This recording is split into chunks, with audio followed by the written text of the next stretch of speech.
ಪ್ರೀತಿಯ ಸ್ನೇಹಿತರೆ, ಬಿಳಿ ಅಲಸಂದೆ ಕಾಳಿನ ಬಿಳಿ ಬಾತು ಅಂದರೆ ವೈಟ್ ರೈಸ್ ಬಾತು ಮಾಡೋ ವಿಧಾನ ಬೇಕಾ? ಮುಂದೆ ವಿಡಿಯೋ ಕಂಟಿನ್ಯೂ ಆಗುತ್ತೆ, ಸಂಪೂರ್ಣವಾಗಿ ನೋಡಿ. ಈ ವಿಡಿಯೋ ಯಾಕೆ ಮಾಡಿದ್ದೀನಿ ಅಂತಂದರೆ, ಬಹಳ ಸುಲಭವಾಗಿ ಮಾಡ್ಕೋಬಹುದು. ಯಾವುದೇ ರುಬ್ಬ ಗೋಜಿಲ್ಲ, ತೆಂಗಿನಕಾಯಿ ಬೇಕು ಅನ್ನೋ ತಂಟೆ ಇಲ್ಲ, ಟೊಮೆಟೊ ಬೇಕು ಅನ್ನೋ ಹಾಗಿಲ್ಲ, ತರಕಾರಿಗಳಂತೂ ಬೇಡವೇ ಬೇಡ.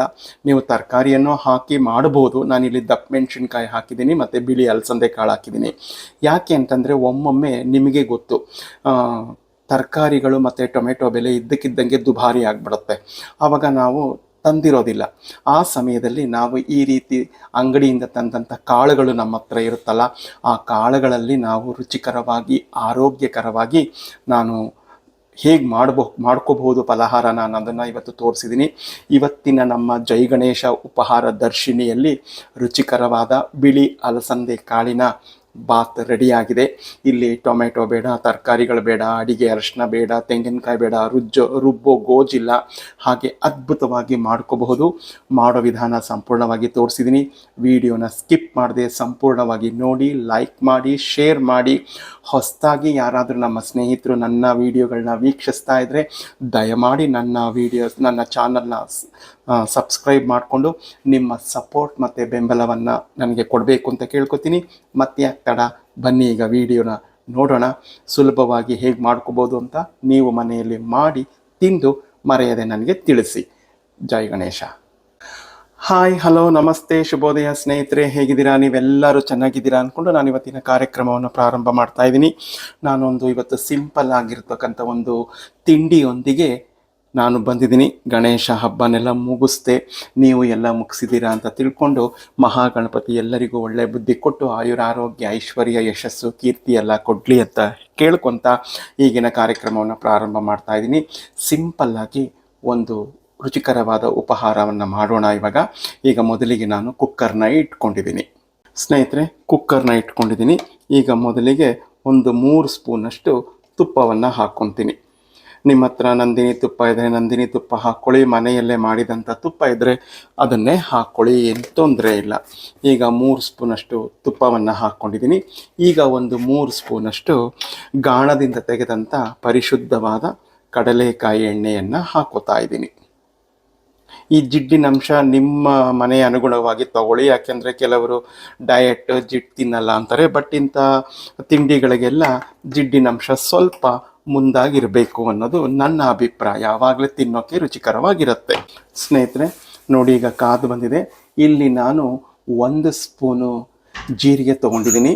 ನಿಮ್ಮ ಹತ್ರ ಶಾಹಿ ಜೀರಿಗೆ ಇದ್ದರೆ ತೊಗೊಳ್ಳಿ, ಅದು ಚೆನ್ನಾಗಿರುತ್ತೆ. ನನ್ನ ಹತ್ರ ಮುಗಿದೋಗಿತ್ತು. 1 ಸ್ಪೂನ್ ಮಾಮೂಲಿ ಜೀರಿಗೆ, 1.5 ಸ್ಪೂನು ಸೋಂಪು ಅಂದರೆ ಬಡೆ ಸೋಪ್ ಇದೆಯಲ್ಲ, ಅದು ತೊಗೊಂಡಿದ್ದೀನಿ. ಈಗ ಅದನ್ನು ಹಾಕೋತಾ ಇದ್ದೀನಿ, ಅದು ಚಿಟಪಟ ಅಂತ ಸಿಡಿಲಿ. ಇಡೀ ಗರಂ ಮಸಾಲೆಗಳು ತೊಗೊಂಡಿದ್ದೀನಿ. ಸ್ವಲ್ಪ ಚಕ್ಕೆ, ಲವಂಗ, 1 ಅನಾನಸ್ ಹೂವು ಮತ್ತು 2 ಮರಾಠ ಮೊಗ್ಗು ತೊಗೊಂಡಿದ್ದೀನಿ. ಅದನ್ನು ಹಾಕೋತಾ ಇದ್ದೀನಿ, ಬಾಡಿಸ್ಕೊಳ್ಳೋಣ. ಇಲ್ಲಿ ದಪ್ಪ ಮೆಣಸಿನ್ಕಾಯಿ ಒಂದು ದಪ್ಪದು ಹೆಚ್ಚಿಟ್ಕೊಂಡಿದ್ದೀನಿ. ದಪ್ಪ ಗೆಂಡೆ ಈರುಳ್ಳಿ 2 ಹೆಚ್ಚಿಟ್ಕೊಂಡಿದ್ದೀನಿ. ಆಮೇಲೆ ನಮ್ಮ ಮನೆಯ ಖಾರಕ್ಕೆ ಅನುಗುಣವಾಗಿ ಹಸಿಮೆಣಸಿನ್ಕಾಯಿ ಸೀಳಿ ಇಟ್ಕೊಂಡಿದ್ದೀನಿ. ಈಗ ಮೊದಲಿಗೆ ಹಸಿಮೆಣಸಿನ್ಕಾಯಿ ಹಾಕೋತಾ ಇದ್ದೀನಿ. ಈಗ ಈರುಳ್ಳಿ ಹಾಕೋತಾ ಇದ್ದೀನಿ. ನೋಡಿ, ಈರುಳ್ಳಿ ಎಲ್ಲ ಸ್ವಲ್ಪ ಟ್ರಾನ್ಸ್ಪರೆಂಟ್ ಆಗಿದೆ, ಸ್ವಲ್ಪ ಬಣ್ಣ ಬದಲಾಗಿದೆ. ಈಗ ಶುಂಠಿ ಬೆಳ್ಳುಳ್ಳಿ ಪೇಸ್ಟ್, ಈಗ ದಪ್ಪ ಮೆಣಸಿನ್ಕಾಯಿ ಹಾಕ್ಕೊತಾ ಇದ್ದೀನಿ. ಹಾಗೆ ಜೊತೆಗೆ ನಾನು ಇಲ್ಲಿ ನೋಡಿ 200 ಗ್ರಾಮ್ ಅಷ್ಟು ಈ ಬಿಳಿ ಅಲಸಂದೆ ಕಾಳು ತೊಗೊಂಡಿದ್ದೆ, ರಾತ್ರಿನೇ ನೆನೆ ಹಾಕ್ಕೊಂಡಿದ್ದೆ.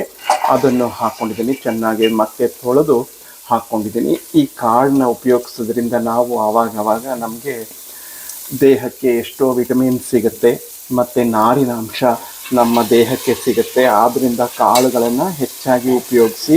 ಈಗ ನಮ್ಮ ಮನೆಯ ರುಚಿಗೆ ಅನುಗುಣವಾಗಿ ನಾನು ಕಲ್ಲುಪ್ಪನ್ನು ಹಾಕ್ಕೊತಾ ಇದ್ದೀನಿ. ನೀವು ಯಾವ ಉಪ್ಪು ಬಳಸ್ತೀರಾ ಅದನ್ನು ಹಾಕ್ಕೊಳ್ಳಿ. ಬಟ್ ಕಲ್ಲುಪ್ಪು ಬಳಸೋದ್ರಿಂದ ನಮ್ಮ ದೇಹಕ್ಕೆ ಆರೋಗ್ಯ ಹೆಚ್ಚಿನಲ್ಲಿ ಸಿಗುತ್ತೆ. ಪುಡಿ ಉಪ್ಪು ಅಷ್ಟೊಂದು ಬಳಸಬೇಡಿ, ಯಾವುದಕ್ಕೂ ಕಲ್ಲುಪ್ಪೇ ಹೆಚ್ಚಾಗಿ ಬಳಸಿ ಸ್ನೇಹಿತರೆ.